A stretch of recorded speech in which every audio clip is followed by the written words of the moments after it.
টোনাটুনির শান্ত সংসারে সুখের দিনগুলো ফুরিয়ে এলো।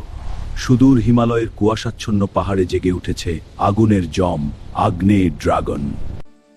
খাও টুকি, এই জাদুর ধান তোমাকে শক্তি দেবে। হ্যাঁ, এখন শান্তিতে গান শুনি।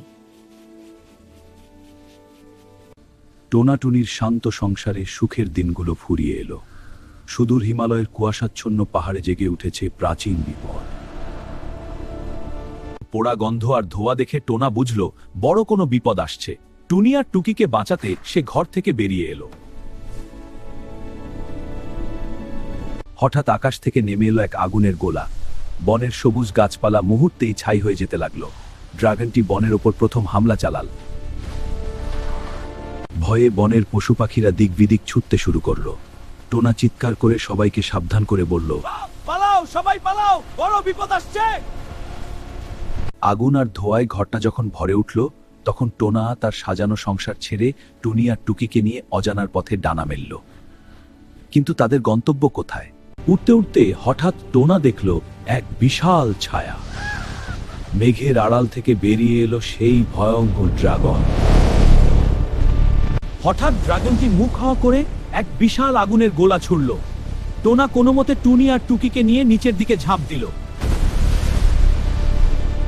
আগুনের গোলা থেকে বাঁচতে টোনা নিচের দিকে ঝাঁপ দিল। হঠাৎ ধোঁয়ার আড়ালে সে দেখতে পেল এক পুরনো পাথরের গুহা। এটাই কি তবে তাদের বাঁচার পথ? গুহার ভেতরে পা রাখতেই টোনা অবাক হয়ে দেখল পাথরের দেয়ালে খোদাই করা অদ্ভুত সব ছবি।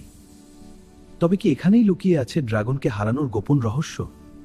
দেয়ালের সেই নকশার ঠিক নিচেই ধুলোর স্তূপে টোনা খুঁজে পেল এক অলৌকিক ঢাল। গুহার মুখে ড্রাগনটি আবার ফিরে এলো, কিন্তু এবার টোনা ভয় পেল না। সে জাদুকরি ঢালটি উঁচিয়ে ধরল। অলৌকিক নীল আলোয় ড্রাগনের আগুন যেন পাথর হয়ে জমে গেল। টোনার সাহস আর জাদুকরি ঢালের তেজ দেখে ড্রাগনটি থমকে গেল। সে রাগে এক ভয়ঙ্কর চিৎকার করে গুহার মুখ থেকে সরে গেল, যেন টোনাকে বাইরে আসার এক কঠিন চ্যালেঞ্জ ছুড়ে দিল। ড্রাগনটি সরে গেলেও টোনা জানত বিপদ এখনো কাটেনি। হঠাৎ জাদুকরি ঢালের আলো দেয়ালের এক বিশেষ অংশে পড়তেই বেরিয়ে এলো এক গোপন পথ আর হারানো রাজ্যের আসল মানচিত্র। জাদুই মানচিত্রের গভীরে টোনা দেখতে পেল এক অদ্ভুত সংকেত। সে বুঝতে পারল ড্রাগনের বুকের ঠিক মাঝখানে থাকা ওই লাল মণিটি তার শক্তির উগ্রতা। ড্রাগনের দুর্বলতা এখন টোনার জানা। জাদুকরি ঢাল হাতে টোনা বেরিয়ে এলো এক অসম লড়াইয়ের উদ্দেশ্যে। জয় কি তবে নিশ্চিত? গুহা থেকে বেরিয়ে টোনা সোজা উড়ে গেল মেঘের রাজ্যে। সেখানে ডানা মেলে দাঁড়িয়েছিল সেই আগ্নেয় দানব। টোনার তোর শেষ দিন ড্রাগন! কথা শেষ হতে না হতেই ড্রাগনটি এক বিকট চিৎকার করে টোনার মুখে ধেয়ে এলো। টোনা তার জাদুকরি ঢাল শক্ত করে ধরে ড্রাগনের বিষ শুরু করা আকাশ কাঁপানো। এই শিবা! আপনার দানাতার পরিচা শব্দ এই লাল প্রচেত্র হইল। তার ভাগ্যবৎসিবি ছেলে পাইছিলেন গেল বিদ্যা টাকা। প্রথম আঘাতেই টোনা বুঝে গেল ড্রাগনের শক্তি অপরাজে, কিন্তু সে হার মানল না। মানচিত্রের সেই সংকেত মনে করে টোনা লক্ষ্য স্থির করল ড্রাগনের বুকের ঠিক মাঝখানে থাকা সেই জ্বলন্ত লাল মণির ওপর। নীল আলোর আঘাতে ড্রাগনটি যন্ত্রণায় চিৎকার করে উঠল। মুহূর্তেই তার আগ্নেয় শরীর ছাই হয়ে গেল এবং সে এক বিশাল পাথরের মূর্তিতে পরিণত হয়ে নিচে পড়ে গেল। ভয়ঙ্কর সেই যুদ্ধের অবসান হলো। টোনা ফিরে এলো গুহায়। টুনি আর টুকিকে বুকে জড়িয়ে ধরতেই যেন সব ক্লান্তি মুছে গেল। বনের প্রতিটি পাতায় আজ উৎসবের আমেজ। বনের আকাশ থেকে কালো মেঘ মুছে গেল। টোনা টুনির সাহসিকতায় ড্রাগন পরাজিত হলো। আজ বনের প্রতিটি কোণে উৎসবের ধুম। শুরু হলো এক নতুন যুগের। টোনা, তুমি আমাদের বনের গর্ব। এই পদক তোমার সাহসের প্রতীক।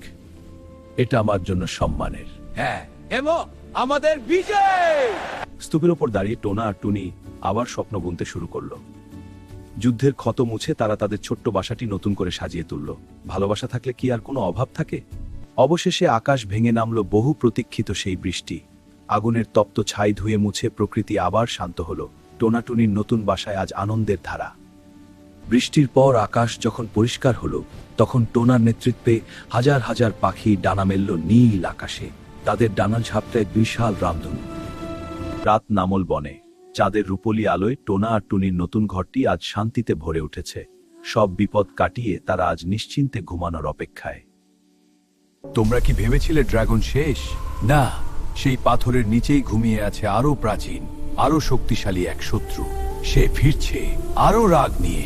শত্রু যখন আরো শক্তিশালী, তখন প্রস্তুতিও হতে হবে মহাকাদবে সেই হারানবের সমান। এবার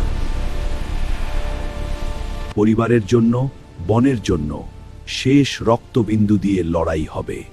তারা প্রস্তুত, আর আপনি লাইক আর সাবস্ক্রাইব করে সাথে থাকুন।